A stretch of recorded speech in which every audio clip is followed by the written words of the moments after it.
चाहे मैं रहूं या ना रहूं, युग युगों तक धर्म हो, चाहे मैं रहूं या ना रहूं। धर्म यात्रा शुभम भवतु, धर्म यात्रा शुभम भवतु, धर्म यात्रा। नमस्कार, स्वागत है आप सभी का सनातन धर्म यात्रा में। सनातन धर्म यात्रा संकल्प है राष्ट्र के युवा संत परम पूज्य भाई श्री संतोष सागर जी महाराज का, जिसके माध्यम से राष्ट्र के युवाओं को, बच्चों को संस्कारित करना और उनको सही मार्गदर्शन देना। आज भाई श्री 7 जिलों में लगभग 27,000 बच्चों से मिल चुके हैं, उनको निःशुल्क गीता वितरित कर चुके हैं और उनके जीवन को एक सुंदर मार्ग दिखाने का प्रयास कर रहे हैं। और इसी श्रृंखला में इस यात्रा के 8वें पड़ाव में 8वें पड़ाव में हम इस समय दौसा में हैं, जिसको देवनगरी कहा जाता है। और आज हम पहुंचे हैं सत्यम एकेडमी में, जहां पर बैंकिंग की, रेलवे की, RAS की, IAS की तैयारी करवाई जाती है।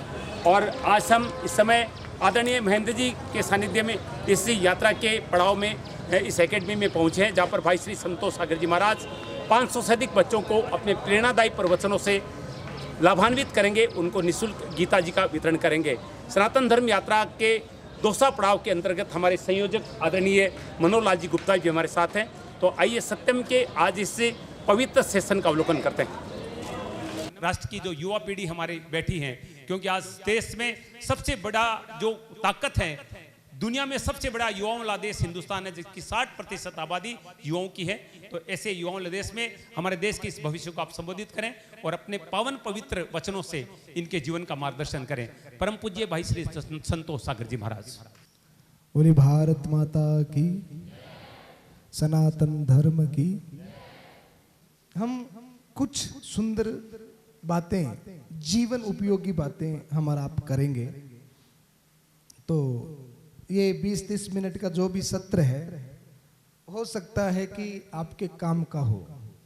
अगर मैं आपसे पूछूं कि जिंदगी का सबसे बड़ा वेलफेयर क्या है,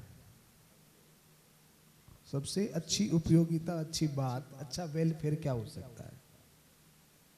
कोई बता सकता है मुझे? जैसा भी जवाब आता है, कोई बता सकता है सबसे बड़ा वेलफेयर क्या है?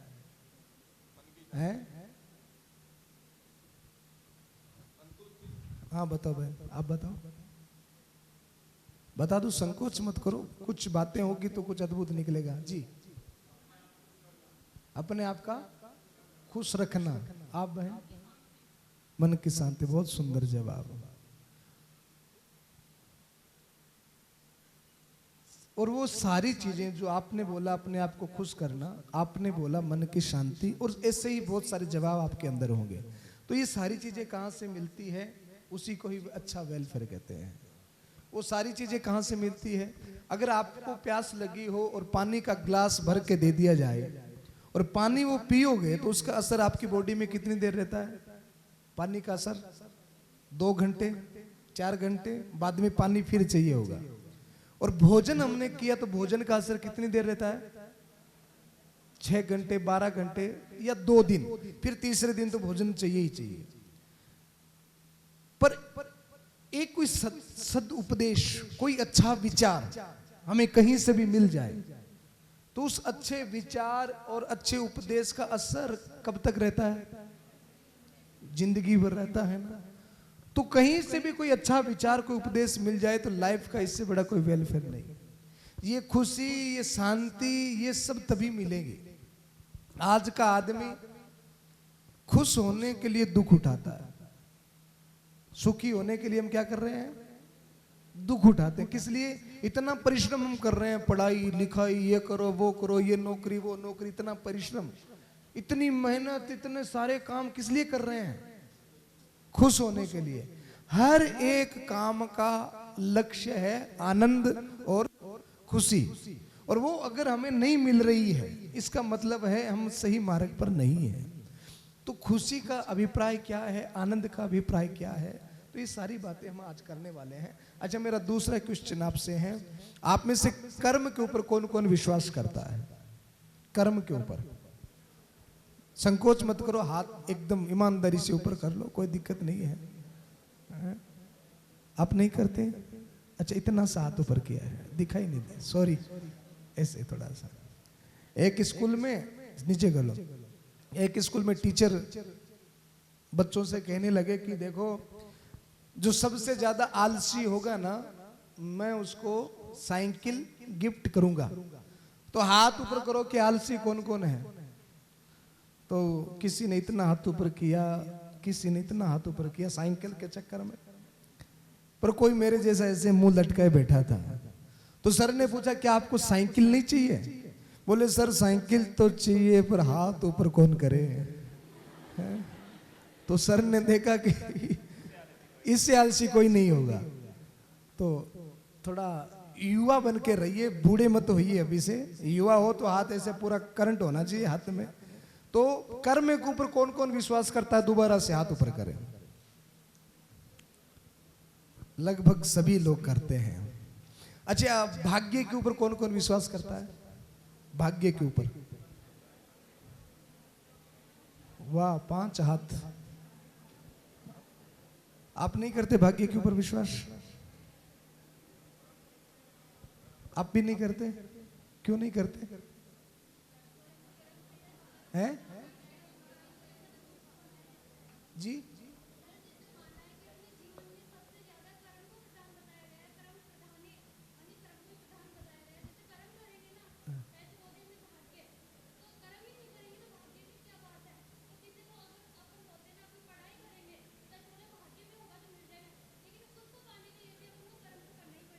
अच्छा, अब ये बताओ कि आज हम आप मिल रहे हैं, इसके लिए आपने कौन सा कर्म किया है?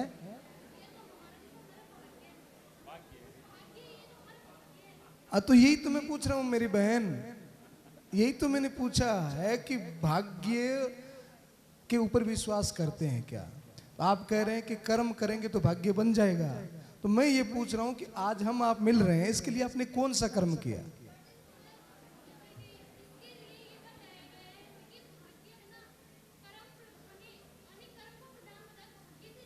अरे वो तो मुझे पता है कि कर्म प्रधान है, कर्म के ऊपर आप सब बिलीव कर रहे हैं। मेरा क्वेश्चन ये था, प्रश्न सुनिए ध्यान से, कि आप भाग्य के ऊपर बिलीव करते हैं क्या? क्या भाग्य जैसी चीज होती है क्या? होती है ना।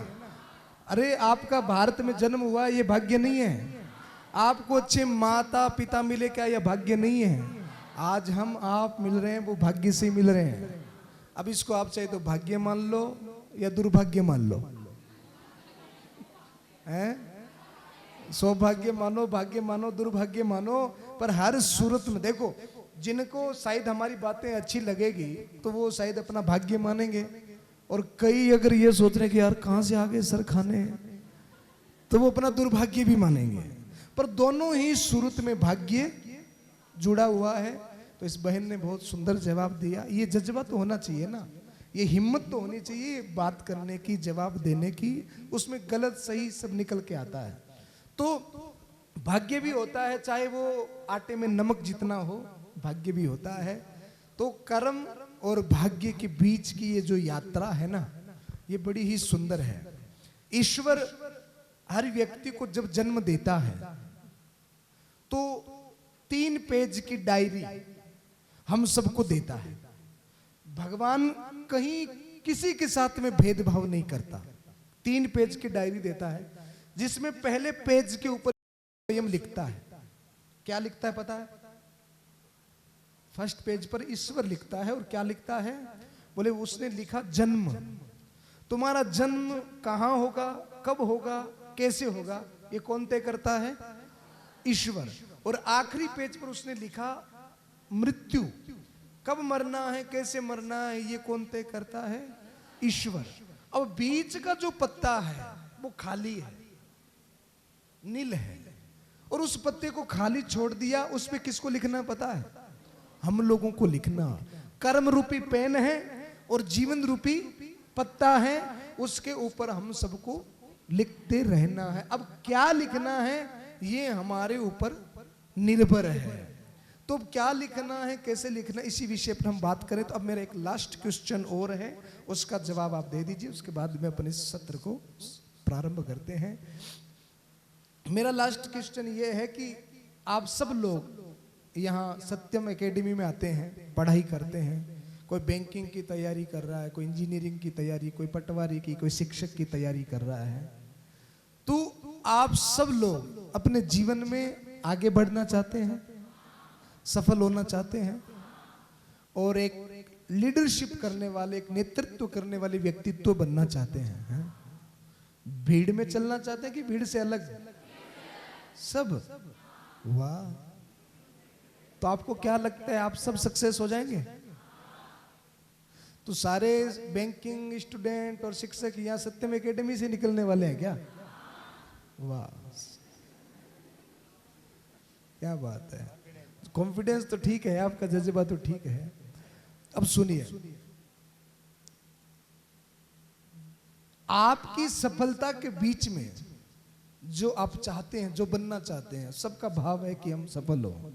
पर मैं ये आपसे पूछना चाहता हूं कि इतनी कोशिश करने के बाद में भी इस जिंदगी की इस भाग दौड़ में, इस हार जीत में, अपनी सफलता को पाने के इस प्रवाह में हार कौन जाता है? फेलियर कौन होता है?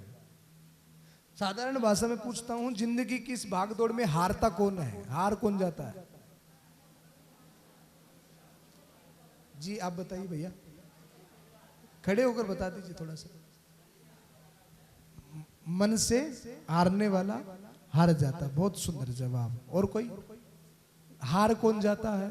इतनी कोशिश, पढ़ाई लिखाई, देखो ना, टीचर्स तो बराबर पढ़ाते हैं, का भेदभाव करते हैं, समय सबको एक जैसा ही मिलता है, फिर भी एक सफल हो जाता है और एक हार जाता है।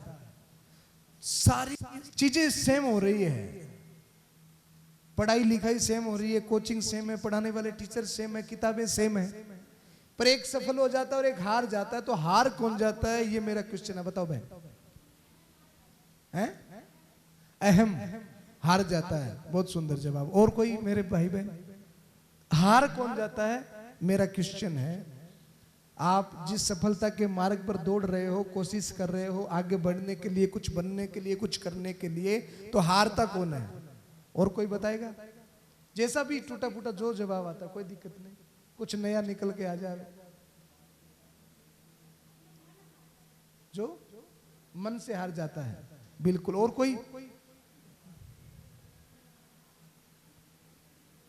आप बताओ, आप बताओ। हार, जो मन से हार मान लेता है। तो कई महीने में जो 4-5 जवाब निकल के आए हैं वो सही भी है। अब एक छोटा सा सूत्र हम देते हैं आपको कि हारता को। श्रीमद् भगवत गीता के बारे में कौन कौन जानता है?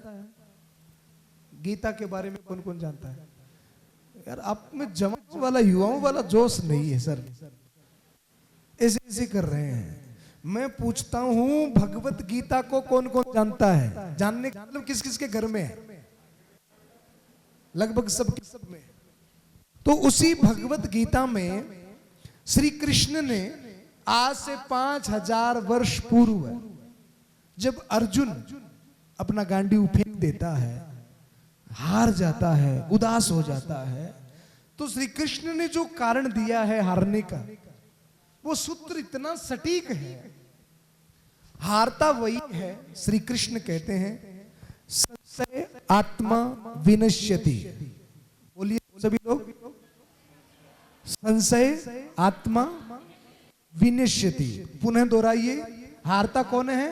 संशय आत्मा विनश्यति। संशय किसे कहते हैं?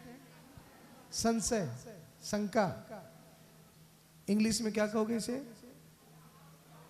डाउट।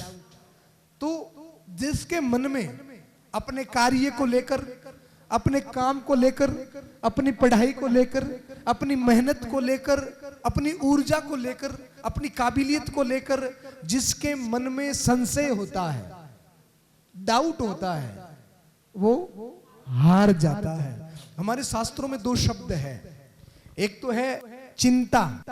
ओके ओके ठीक है भैया, तो कोई नहीं, सहन कर लेंगे थोड़ी देर। एक तो है चिंता और एक है चिंतन। चिंता और चिंतन, इनमें क्या फर्क होता है? जी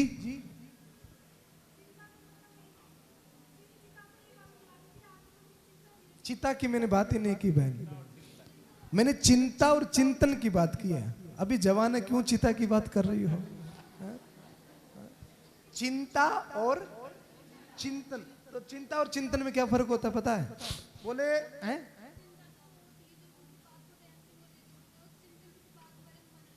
वाह, बहुत सुंदर जवाब, ताली बजा दो इसके लिए एक बार। अगर आप अपने रिजल्ट के बारे में सोच रहे हो कि अभी मैं कंपटीशन दे रहा हूं, मेरा रिजल्ट क्या आएगा, इसको कहते हैं चिंता। और अगर आप अपनी स्टडी के बारे में सोच रहे हो तो इसको कहते हैं चिंतन। अब रिजल्ट के बारे में सोचने से फायदा होगा कि स्टडी के बारे में सोचने से फायदा होगा? हमें क्या सोचना है? स्टडी के बारे में। पर हम सोचते क्या है? रिजल्ट के बारे में। रिजल्ट कैसा आएगा? अरे पढ़े भी ना, आप सोचो कैसा रिजल्ट आएगा। तो हमें रिजल्ट के बारे में चिंता नहीं करनी है, हमें चिंता ये करनी है कि अपनी स्टडी कितनी हो रही है, हम क्या कर रहे हैं। और जो स्टडी हम कर रहे हैं, सबसे पहला तो सफल होने के लिए सबसे पहला सूत्र है अपने डाउट को क्लियर करो। कोई भी डाउट अपने आप को लेकर के अपना अपमान मत करना। स्वयं का अपमान करते हैं जब हमें अपने आप पर ही डाउट होता है, जब हम ये सोचने लग जाते हैं कि यार मैं नहीं कर सकता, ये मेरे बस की बात नहीं है, ये मैं कैसे कर पाऊंगा, मेरे पास तो ये साधन नहीं, मेरे पास तो वो नहीं, मेरे पास तो इतनी बुद्धि नहीं। तो सबसे पहला काम क्या करना है? डाउट को क्लियर करना है। अगर मैं आपसे पूछूं क्या जमीन में से तेल निकलता है? निकलता है? यस या नो? और जमीन में से क्या निकलता है? घी। घी थोड़ा सोच लो, क्या पता निकलता हो डायरेक्टली इनडायरेक्टली, कहीं कैसे भी नहीं निकलता। तो घी नहीं निकलता जमीन में से। अरे सारी की सारी चीजें जमीन से ही निकलती है। घास निकलेगी, गाय को खिलाओगे, दूध होगा, मंथन होगा, तो क्या निकलेगा? ये तो प्रक्रिया है, पर उत्पादन कहां से हो रहा है? घी से हो रहा है, जमीन से हो रहा है, जमीन से घी निकल रहा है, हर चीज जमीन से निकलती है। तो ये हमारा जो मस्तिष्क है ना, जैसे भगवान ने 2 आंख 2 कान सारा सेम दिया है, कोई फर्क नहीं किया, वैसे भगवान ने बुद्धि भी हम सबको सेम दी है, मस्तिष्क भी सेम दिया है। कोई यूज करता है और कोई नहीं करता है। बाकी ये उत्पादन का खजाना है, भगवान ने कहीं बुद्धि में फर्क नहीं किया। तो सबसे पहले अपने डाउट को क्लियर करो, इसमें सब चीज है, बस जरूरी है उगाने की, कि आप कितनी मेहनत कर रहे हैं। कोई फर्क नहीं किया परमात्मा ने। तो अपने डाउट को क्या करना है? क्लियर करना है। अपनी योग्यता को लेकर, अपने परिश्रम को लेकर, अपनी मेहनत को लेकर के किसी भी प्रकार का डाउट हमें नहीं रखना है। दूसरी चीज है, जिस काम में आप हो, क्या आपका इंटरेस्ट है या फिर देखा देखी है कि इसको पटवारी बनना है तो मेरे को बनना है, ये बैंकिंग की तैयारी करनी है तो मुझे भी बैंकिंग की तैयारी करनी है? ऐसा तो नहीं है ना। अगर ऐसा है तो फिर मुश्किल है, क्योंकि ऐसा अगर होगा तो आपका इंटरेस्ट नहीं होगा। तो सबसे पहली चीज है अपने डाउट को क्लियर करिए। दूसरी चीज है आप वही काम करें जिसमें आपका इंटरेस्ट है, क्योंकि इंटरेस्ट के साथ ज्यादा जो काम किया जाता है ना, उसमें मेहनत कम करनी पड़ती है। आप कभी थिएटर गए हो फिल्म देखने? झूठ बोलने की जरूरत नहीं है, जो गया है साफ साफ बता दो। मैं खुद भी जाता हूं। नहीं गए? फिल्म नहीं देखी? तब क्या किया जीवन में आकर? फिल्म पिक्चर देखने कई लोग गए हैं ना। फिल्म जब हम देखते हैं, आज से 2 साल पहले 3 साल पहले एक पिक्चर देखी, उसमें कौन हीरो था, कौन डायरेक्टर था, क्या सीन थे, सारे हमको याद है कि नहीं है? 3 घंटे का वो एक सत्र, एक बार देखा पूरा याद है, क्योंकि उसके अंदर हमारा इंटरेस्ट था। और पिक्चर देखते समय अगर कोई बीच में आ जाए पर्दे के आगे तो बोतल दे मारे उसको, डिस्टर्ब कर दिया, क्योंकि उसमें हमारा इंटरेस्ट। आपने कभी मम्मी को घर में धारावाहिक देखते हुए देखा है क्या? कितनी डूब जाती है ना। वो हीरोइन रोती है तो मम्मी भी रोती है, वो हंसती है तो मम्मी भी हंसती है। कभी गौर से देखना। और बीच में अगर पापा आ जाए तो रिमोट की दे मारे मारा। वो क्या है? वो इंटरेस्ट है। वही इंटरेस्ट जिस दिन आपका पढ़ाई में हो जाएगा, फिर आपको किताब पढ़ते समय फ्रेंड्स याद नहीं आएंगे, व्हाट्सएप याद नहीं आएगा, इंस्टाग्राम याद नहीं आएगा, टिकटॉक याद नहीं आएगा, फेसबुक याद नहीं। अभी याद आती है क्या पढ़ते हो तब? यार एक या तो तुम बहुत बड़े सत्यवादी हो, या तुम लोग बहुत बड़े झूठे हो। बीच की बात तुम लोगों के पास में है ही नहीं।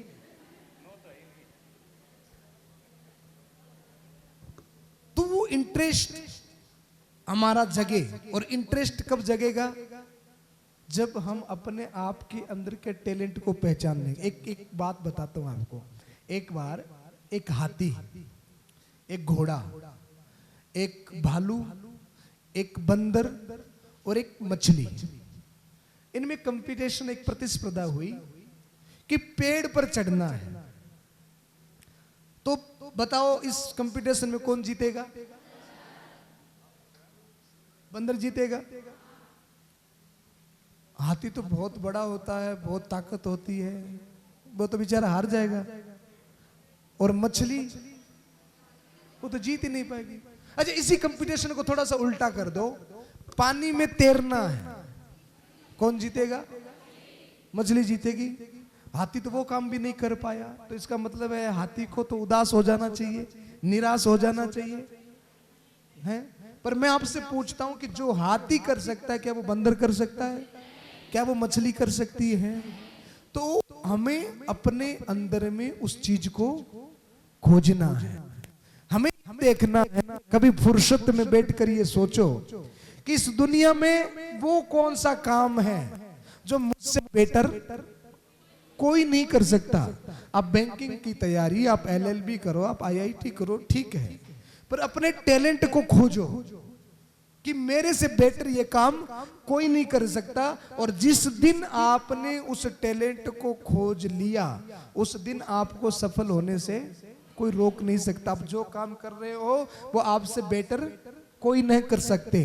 तो पहली चीज है हमारा डाउट क्लियर हो, दूसरी चीज हमारा इंटरेस्ट हो, तीसरी चीज हम अपने टैलेंट को पहचाने।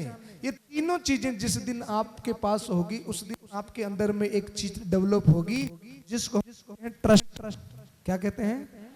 विश्वास, आत्मविश्वास डेवलप होगा। और वो आत्मविश्वास आएगा तब आपको पांचवी चीज है जिसको हम कहते हैं पुरुषार्थ। वो पुरुषार्थ करने में भी आनंद आएगा।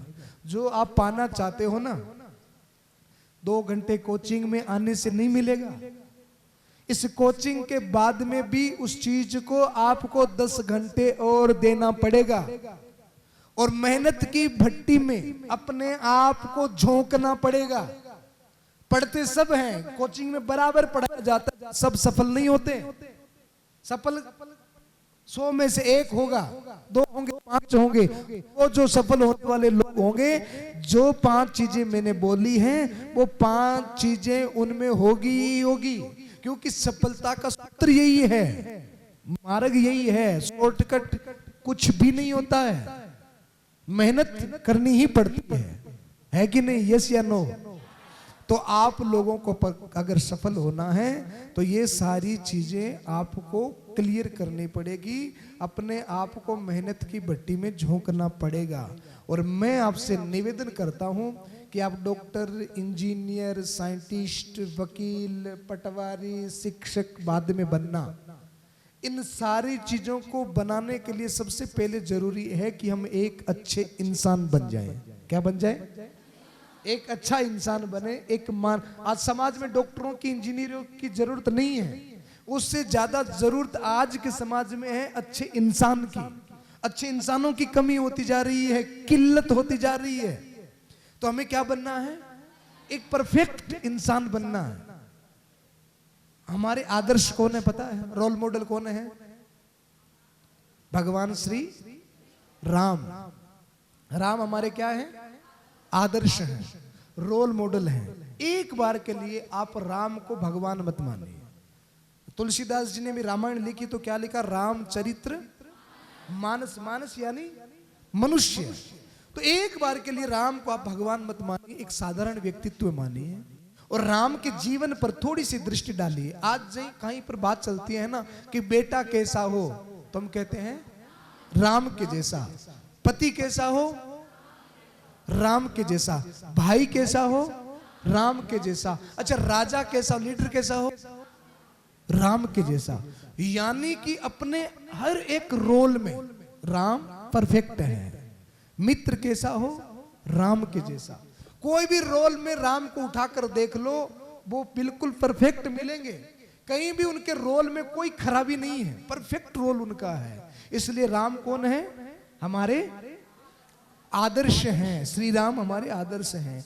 तो हम इस संसार में आए हैं ना, तो हमारा भी रोल जो है ना वो परफेक्ट होना चाहिए। अगर हम एक स्टूडेंट हैं तो सर को ये गर्व होना चाहिए कि यार ये मेरा स्टूडेंट है, हम उसमें बिल्कुल परफेक्ट होने चाहिए। अगर आप किसी के बेटे हो तो आपके माता पिता को ये गर्व होना चाहिए कि यार मेरा बेटा है।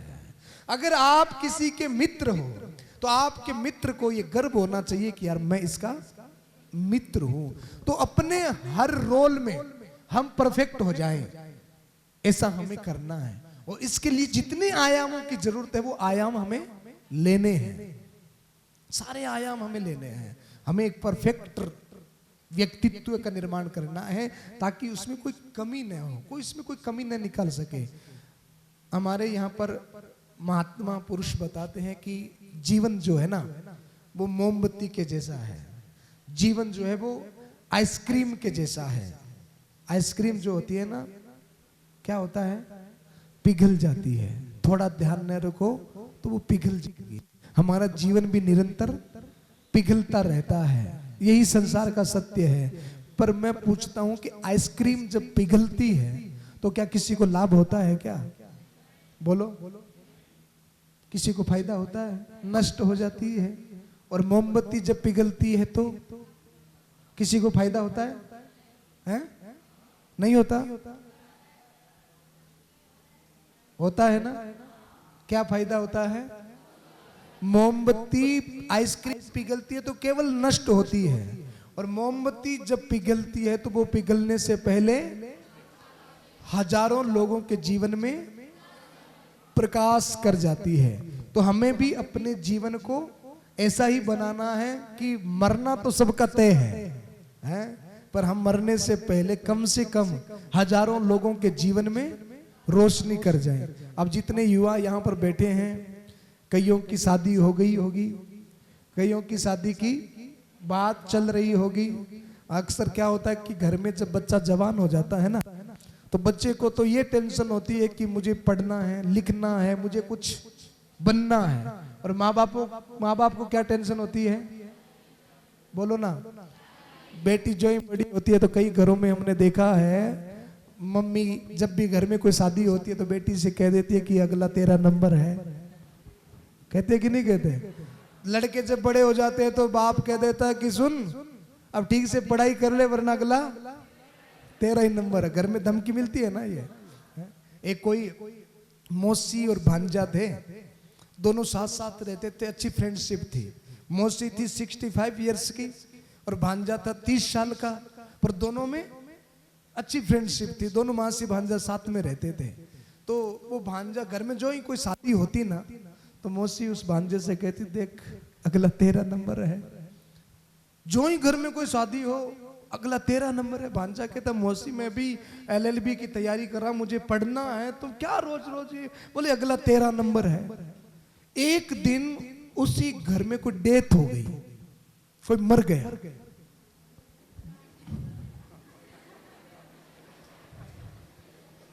तो वो भांजा मौसी के पास में ही खड़ा था और भांजे ने मौसी से कहा मौसी अगला तेरा नंबर है। तो कब किसका क्या नंबर आ जाए कोई पता नहीं है, पर हमें अपने जीवन को इतना उपयोगी बनाना है कि हम अपने जीवन में हजारों लोगों का प्रकाश कर जाए, भला कर जाए। ये फैशन और व्यसन, इन दोनों चीजों से हमें बचना है और अपने जीवन में बहुत कुछ हमें करना है। अपने लक्ष्य को आसमान के जितना बड़ा बनाओ ताकि पेड़ की जितनी ऊंचाई हमको डेफिनेटली मिल जाए। अगर लक्ष्य ही पेड़ लेकर के चल रहे हो तो जमीन पर ही रेंगते रहोगे। तो अगर आपको एक सिंपल सी नौकरी करनी है तो पढ़ाई इतनी करो कि वो नौकरी जिसकी चाहना आपने की वो लोग तो आपके पीछे पीछे घूमे कि आप हमारे ऑफिस में आओ। अपने आप को इतना डेवलप करो, अपने लक्ष्य को इतना बड़ा बनाओ कि लोग आपके पीछे घूमे कि आप आओ हमारे ऑफिस में, हमारे डिपार्टमेंट में आपका स्वागत है। अपने लक्ष्य को डेवलप करो, अपने लक्ष्य को महान बनाओ। और हमारा तो परम परम सौभाग्य है कि हमारा जन्म इस भारत भूमि पर हुआ है। हमारा सौभाग्य है कि हमें अच्छे माता पिता मिले हैं और आप लोगों का सौभाग्य है कि आप महेंद्र जी चावला जैसे व्यक्तित्व के सामने सत्यम एकेडमी में पढ़ाई कर रहे हो। हमें ऐसा मौका नहीं मिला, सच बता रहे हैं। हमने बहुत संघर्ष किया है, हमें ऐसा मौका नहीं मिला इतनी पढ़ाई करने का, पर भगवत कृपा से बहुत कुछ इस लाइफ में प्राप्त किया है। तो अपने आप के भाग्य को पहचानिए कि सबसे पहला तो भाग्य आपका ये है कि आपने भारत में जन्म लिया है। कहां जन्म लिया है? गर्व होता है आपको? आप सब सनातनी हिंदू हो, इस बात है आपको। हमारे भारत को हम कहते हैं भारत, बोलो भारत माता। आपने कभी सुना इंग्लैंड माता, इटली माता, अफ्रीका माता, जर्मनी माता, इंग्लैंड माता? और हमारे देश को हम क्या कहते हैं? भारत माता। हमें अपनी संस्कृति पर गर्व इसलिए होना चाहिए कि हमारी संस्कृति ने हमको राष्ट्र प्रेम सिखाया। हम अपने भूमि को, जिसके ऊपर हमारा जन्म, हम उसको माता कहते हैं। हमारे यहाँ पर पशु प्रेम सिखाया जाता है, पशुओं को काटना नहीं सिखाया जाता। हमारे किसी भी देवी देवता के पास में जाओ, शिव जी के पास में जाओ तो क्या है? नंदी। कृष्ण के पास में जाओ तो क्या है? गाय। कार्तिकेय जी के पास में, गणेश जी के पास में चूहा, माता दुर्गा के पास में शेर। यानी कि हमारे देवी देवताओं ने हमें क्या सिखाया? पशु प्रेम करना सिखाया। हमारे देवी देवताओं ने हमें प्रकृति से प्रेम करना सिखाया। शिव जी को प्रसन्न करना हो तो विल्व पत्र चढ़ाओ, गणेश जी को राजी करना हो तो दुर्वा चढ़ाओ, कृष्ण जी को राजी करना हो तो तुलसी चढ़ाओ। यानी कि प्रकृति से प्रेम करना भी हमको सिखाया जाता है। ये परम सौभाग्य है कि नहीं है? ये हिंदू राष्ट्र में होता है, ये सनातन धर्म में होता है, जहां पर हमें बचपन से ही शिक्षा दी जाती है वसुदेव कुटुंबकम, ये पूरा विश्व परिवार है। जहां पर बचपन से हमें ये सिखाया जाता है यत्र नारी पूजयन्ते तत्र रमन्ते देवता। जहां पर कन्या का जन्म होता है ना, तो कहा जाता है कि कन्या का जन्म होता है तो क्या कहते हैं? लक्ष्मी आई। लड़के का जन्म होता है, कोई कहता है कि विष्णु आया, नहीं कहते ना। पर लड़की का जन्म होता है तो क्या कहा जाता है? लक्ष्मी आई। ये हमारी संस्कृति है, जहां पर गाय को माता, गंगा को माता। यहां पर एक भगवान नहीं है। हमारी संस्कृति में एक भगवान नहीं, बोले 33 कोटि देवी देवता। इसका मतलब यह है कि जिसने भी परमार्थ के लिए कुछ किया है, जिसने भी लोगों की सेवा की है, हमारी संस्कृति उसको भगवान ही मानती है। हम सूर्य को भी भगवान मानते हैं, हम पृथ्वी को भी भगवान मानते हैं। हम घर में तुलसी है, आप लोगों के घर में तुलसी को भी क्या कहते हो? माता कहते हो। कहते हो कि नहीं कहते हो? ये हमारी संस्कृति है। तुलसी को माता, गाय को माता, गंगा को माता, ये हमारी संस्कृति है। तो हमें गर्व होना चाहिए हमारी संस्कृति के प्रति। अच्छा, अब आपकी सफलता में सबसे बड़ा एक जो रोड़ा है, अंतिम अपनी बात कह करके अपनी वाणी को विश्राम दूंगा। आप लोग पढ़ाई कर रहे हो, मेहनत कर रहे हो, इससे आपके पास में क्या बढ़ेगा? बुद्धि बल। नर्सरी से लेकर MBA LLB IIT करते हो, हजारों किताबें पढ़ते हो, और उन हजारों को किताबों को पढ़ने से क्या होगा? बुद्धि बल तेज होगा। आप युवा हो, जवान हो, तो आपके पास में बाहुबल भी है, भुजा बल भी है। तो बुद्धि बल, बाहुबल, और तीसरा जब आप नौकरी लग जाओगे, काम करोगे, तो पैसा आएगा, तो आपके पास में तीसरा बल और हो जाएगा, उसको कहते हैं धन बल। क्या कहते हैं? धन बल। तो सबसे पहला बल कौन सा है? बुद्धि बल। दूसरा बाहुबल, तीसरा धन बल। ये जिस चेयर के ऊपर मैं बैठा हूं, 4 टांगे हैं इसकी। अगर इसकी एक टांग निकाल दी जाए तो ये चेयर टिकेगी क्या? तो मानो कि ये एक टांग हो गई बुद्धि बल, एक टांग हो गई बाहुबल, एक टांग हो गई धल बल। ये चौथी टांग कौन सी है जिसके ऊपर ये कुर्सी टिकी हुई है? हैं? क्या? वाह, बहुत सुंदर जवाब। अपने आप के लिए ताली बजा दो एक बार।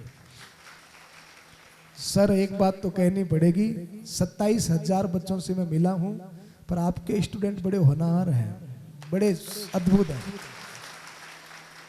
तो चौथा बल क्या है? आत्मबल, मनोबल। जैसे सर ने एक उदाहरण दिया उस एक्टर का, केवल ये एक उदाहरण नहीं है, हजारों हजारों ऐसे उदाहरण। आप कोटा, सीकर, बड़ी बड़ी आज शिक्षा के मामले बड़े बड़े हब हैं ये। वहां पर आप देखना, हर साल सैकड़ों स्टूडेंट सुसाइड करते हैं। बड़े बड़े अफसर, पुलिस अफसर मैंने देखा, डॉक्टर्स को देखा, आर्टिस्ट को देखा, हीरो को देखा, सब सुसाइड करते हैं। जिनके पास नाम भी है, पद भी है, फेम भी है, फिर भी वो डिमोलाइज, हताश, उदास हो जाते हैं। किस कारण से? एक चीज की कमी रहती है, वो है आत्मबल। तो ये आत्मबल कैसे बढ़ेगा? आत्मबल को बढ़ाने के लिए क्या करना चाहिए? खुद पर। अरे तो इसी को ही तो आत्मबल कहते हैं। मैं पूछ रहा हूं, ये बढ़ेगा कैसे है? ये सेल्फ कॉन्फिडेंस कैसे आता है, यही मेरा क्वेश्चन है जी।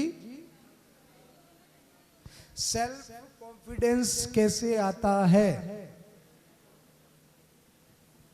सेल्फ कॉन्फिडेंस आता है जो महान पुरुष हुए हैं, उनके जीवन चरित्र को पढ़ने से, उनके जीवन से सीखने से, और अपने धार्मिक ग्रंथों को पढ़ने से। ये हमारे यहाँ पर, आपको पता है, संसार की, दुनिया की सबसे बड़ी यूनिवर्सिटी नासा में अगर किन्हीं धार्मिक ग्रंथों के ऊपर रिसर्च होता है तो वो सनातन धर्म के वेद हैं। वेद के ऊपर रिसर्च होता है। और आप जिस भी क्षेत्र में जो पढ़ाई कर रहे हो, वो सारी की सारी, चाहे आप बैंकिंग में मैनेजमेंट कोर्स कर रहे हो, MBA कर रहे हो, वो आपको वेद में मिलेगा।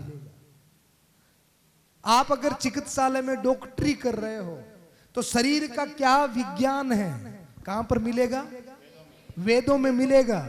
दुनिया का ऐसा कोई प्रश्न नहीं, ऐसी कोई चीज नहीं जिसके बारे में वेदों में नहीं बताया गया हो। आपको पता है वेद कितने हैं? 4 वेदों के नाम किस किस के घर में हैं? 4 वेद किसके घर में हैं? अब देख लो, ये हालत है सनातन धर्म की, ये हालत है।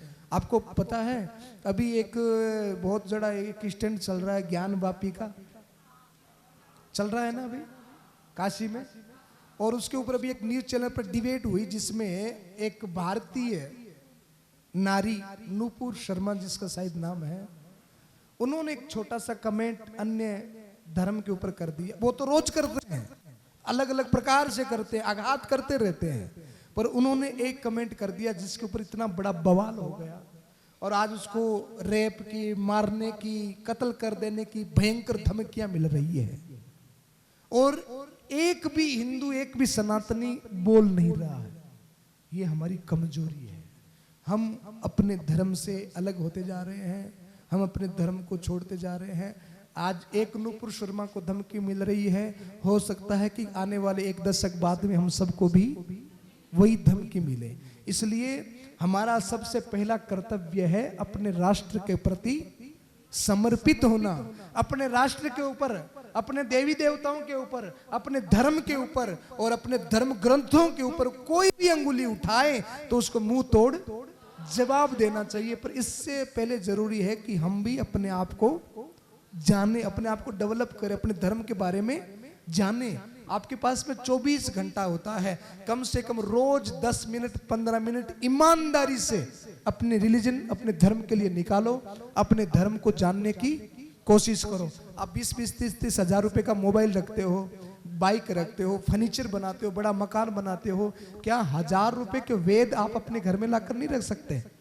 कम से कम हमारे सामने रहेंगे तो कभी पढ़ेंगे, कभी जानने की इच्छा तो होगी कि यार इसमें लिखा क्या है। जो आदि अनंत काल से, अरबों वर्षों से जो वेद चले आ रहे हैं, जो हमारे महापुरुषों ने हमको दिया, क्या हमारे मन में जिज्ञासा नहीं होती कि हम उनको पढ़ें, उनमें क्या लिखा हुआ है, ताकि आने वाली पीढ़ी को भी वो शिक्षा मिले।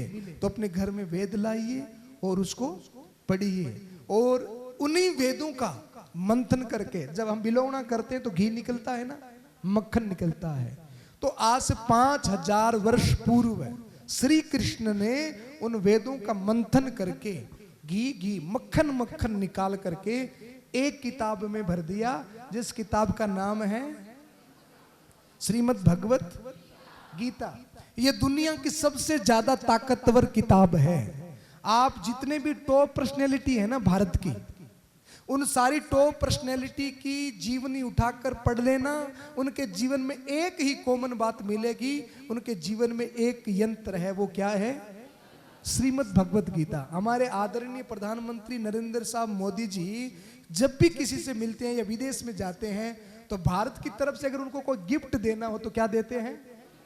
क्योंकि वो कहते हैं कि हमारे भारत में इससे ज्यादा अमूल्य वस्तु कोई नहीं है। दुनिया की टॉप मोस्ट 128 देशों की यूनिवर्सिटी में अगर कोई बुक पढ़ाई जाती है तो वो है श्रीमद् भगवत गीता।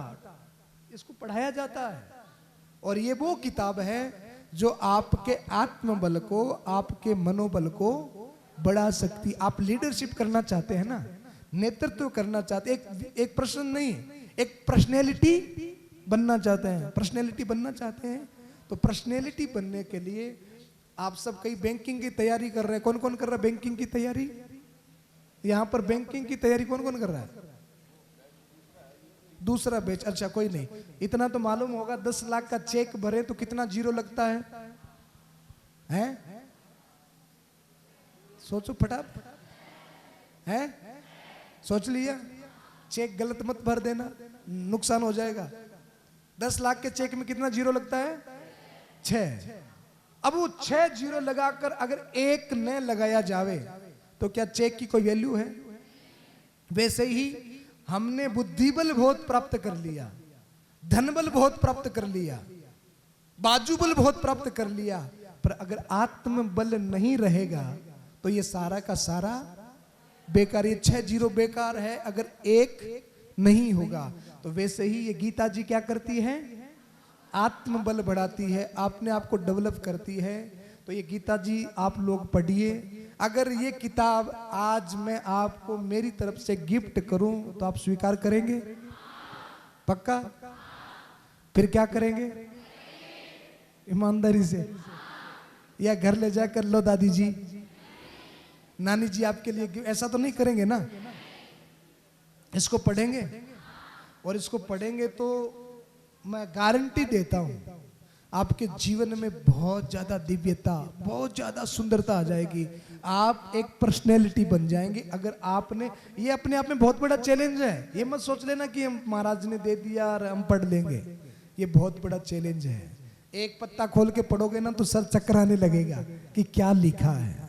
पर अगर आपने इसको समझ लिया, पढ़ लिया, और इस चीज को, इतनी सी किताब को आपने समझ, जितने भी मोटिवेशनल स्पीच आप सुनते हो सारी इसी में से निकल के आती है। तो थोड़ा सा मोबाइल की दुनिया से और इस भौतिकवाद की दुनिया से बाहर आइए। अगर वास्तव में कुछ बनना है, तो इसको अपने जीवन में अपनाइए, पढ़िए। हाँ, इतनी छूट मैं आपको देता हूं कि नहाए, बिना नहाए, गाड़ी में, छत पर, गार्डन में, जब आपका मन करे, जहां मन करे, अपनी हैंडबैग में साथ में रखिए।